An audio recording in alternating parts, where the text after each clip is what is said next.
Good evening. Welcome to Washington. I'm Brett Baer. There are serious concerns tonight that up to 24 Guantanamo Bay detainees set for transfer in coming weeks may not be on the terror sidelines very long.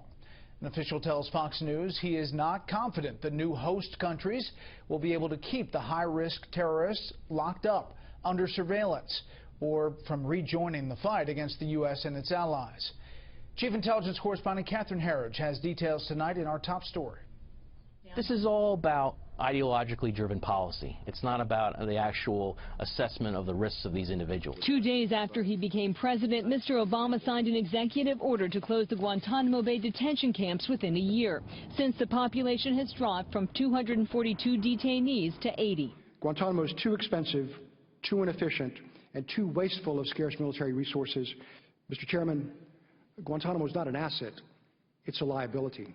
While an Obama administration task force found many detainees should remain in U.S. custody, in 2011 a review board looked at the cases and reached a different conclusion, even though most of the evidence was the same. What's happening is that essentially the Obama administration is willing to take on more risk now in its transfers. This system is now benefiting the detainees. 22 out of 29 times now the detainee has won a transfer in this process. The commander of the USS Cole, who lost 17 sailors to an al-Qaeda attack off the coast of Yemen in 2000, said the U.S. has a moral responsibility to ensure that not one more American or any citizen from any nation dies at the hands of a terrorist released from Guantanamo Bay. In 2012, a former aide to Osama bin Laden was flown to his native Sudan to enter a terrorist rehab program. Now Ibrahim al-Kosi operates from Yemen and leads the most dangerous and capable al-Qaeda affiliate, though the White House maintains that closing the camps makes the most sense. It's a recruiting tool for those who wish to do us harm. But the most recent al-Qaeda propaganda magazine says it's the Arab-Israeli conflict that drives recruitment, not the detention camps. Quote,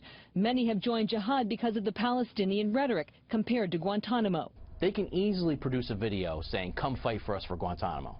They don't. ISIS has produced more than 1,000 videos since last year. Not one of them has said, come fight for us because of Guantanamo.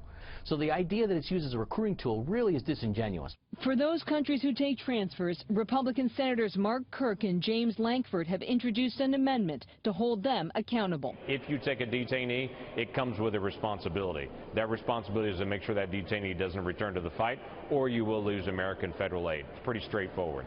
The State Department conceded no transfer is without risk. Is any of this 100% foolproof? Certainly not, but that's our process. State Department spokesman added they need more time to study the senator's amendment that cuts U.S. aid to countries who take Gitmo detainees and they eventually return to terrorism. Brett. Big story. Catherine, thank you. You're welcome.